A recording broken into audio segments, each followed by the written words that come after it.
Halo Sobat Bola Indonesia, apa kabar? Semoga semua dalam kondisi sehat, bahagia, dan selalu dilimpahkan banyak rezeki yang bermanfaat.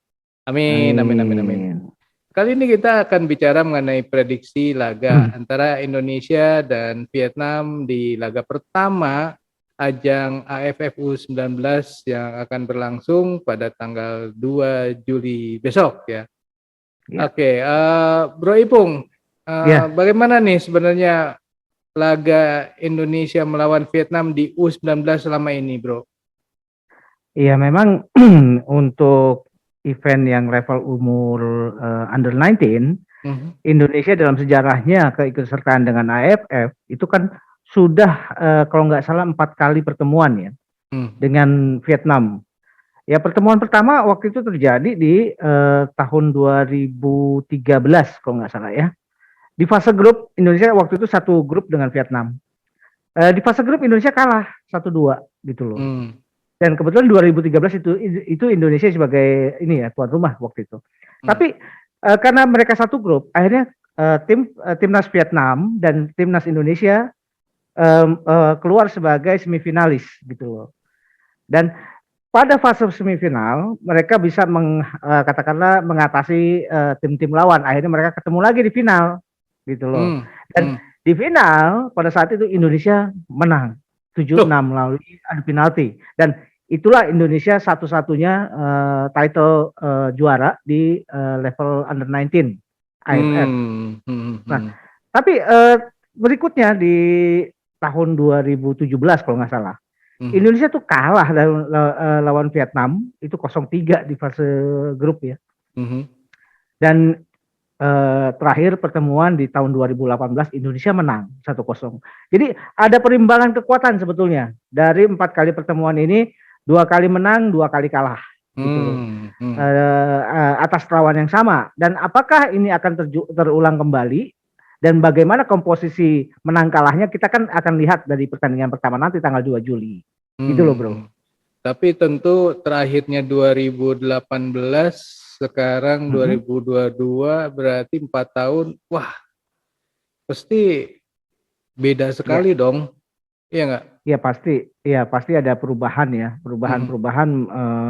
Kita juga mungkin tidak lagi bisa merujuk pada pertandingan-pertandingan lalu gitu loh. Hmm. Hmm. Yang paling penting adalah bagaimana kekuatan terkini dari masing-masing kesebelasan. Ya. Dan kita tahu bahwa dalam hal ini U19-nya Vietnam itu kan dilatih oleh salah seorang pelatih yang menonjol di Vietnam, yaitu kalau nggak salah pelatihnya Din Tenam namanya. Hmm. Din Tenam ini tahun 2016 pernah membawa Vietnam menjadi perempat finalis Piala Asia Under 16. Ah, Jadi Piala iya, Asia. Piala Asia Under 16, Oke. Under 16 ya, di bawah usia Mhm. 16. Dan ini boleh dibilang kan sesuatu prestasi yang untuk level Asia ini sudah sangat bagus ya. Hmm. Makanya kemudian dari Pak Hang Seo pada awal juga kan Pak Hang Seo yang membenahi ya pembinaan usia, level usia dari timnas Vietnam dari mulai under 16, kemudian under 19, sorry, under Mhm. 19, under Hmm. 23, kemudian level senior. Mhm. Akhirnya dengan melihat bahwa sudah ada suksesor yang dianggap mumpuni, akhirnya itu diserahkan ke Dintenam tadi, gitu loh, bro. Mhm. Nah, sekarang dari Indonesia sendiri nanti untuk berlaga melawan Vietnam itu Hmm. kira-kira siapa saja nih, Bro, yang akan diturunkan? Ya, terlepas dari masih prosesnya, kita nggak tahu ya proses Mhm. selanjutnya mengenai 3 pemain naturalisasi. Mhm. Kita mungkin bisa merujuk pada komposisi yang dibawa oleh Zenan Radonjic di Toulon dan ini Mhm. menjadi pilar-pilar utama yang akan turun di AFF 19. Seperti kiper ada Cahya Supriyadi. Mhm. Kemudian di pemain belakang kita bisa melihat ada Kakang Rudianto, ada Mhm. Marcel Januar, ada Muhammad Ferrari, ada Edgar Amping.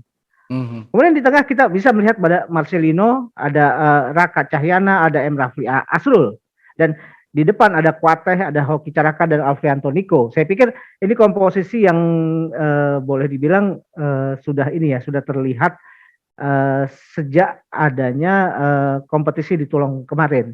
plus dengan munculnya Marcelino saat ini gitu loh. Jadi ini kurang lebih adalah tim impiannya lah ya. Ya, saya sih berharap begitu ya. Walaupun sebetulnya media-media Vietnam juga sempat ada ini ya, ada heboh, agak heboh sedikit mengenai kehadiran 3 pemain naturalisasi. Ya, kayak Bohem, kemudian Jim Croc dan Max Christopher yang pada akhirnya dikembalikan lagi oleh STY ke klubnya masing-masing.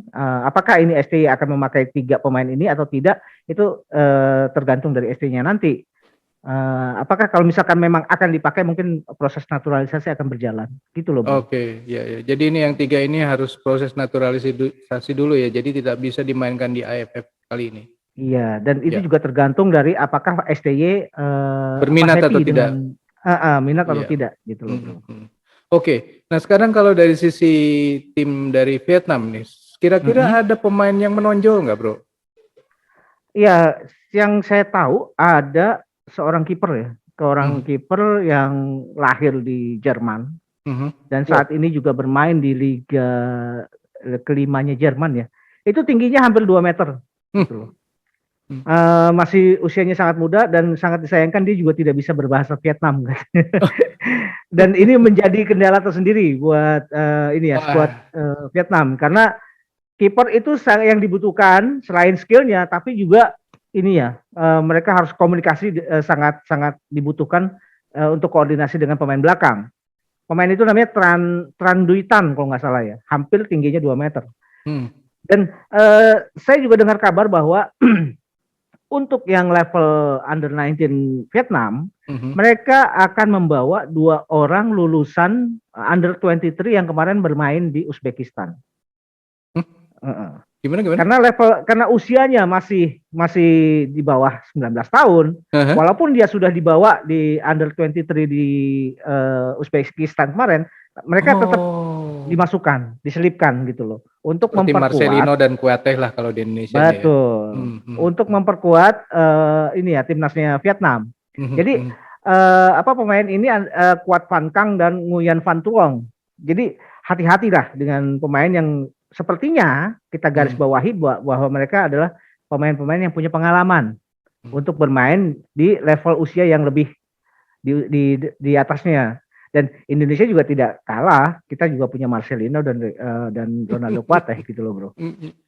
Bro, itu kalau misalnya ada kendala bahasa dan kemudian komunikasi dengan pemain belakang antara kiper, itu bisa dieksploitasi sebenarnya ya. Iya. Makanya ini kan ada dilema. Ada dilema dari pemain dari pelatihnya. Karena kalau pelatihnya melihat bahwa skillnya sudah bagus ya, skill penjaga gawang. Cuma memang untuk kiper memang harus komunikasi, harus intens ya dengan pemain-pemain belakang untuk mengkoordinasi pertahanan gitu loh. Kalau pertahanan koordinasinya jeblok, ini gampang dieksploitasi gitu loh, Bro.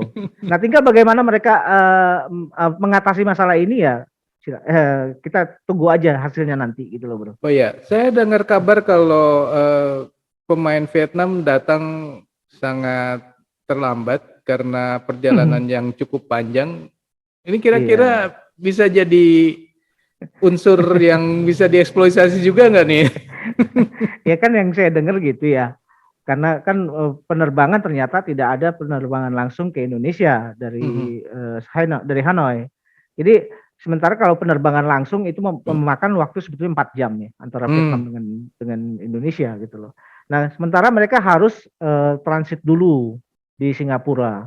Nah, begitu transit di Singapura, mereka juga kan butuh waktu lagi untuk bisa terbang dari Singapura ke Indonesia.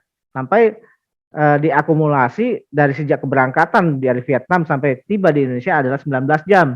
Dan ini juga yang dikeluhkan oleh manajer mereka, oleh pelatih mereka, bahwa ini sangat menguras tenaga ya.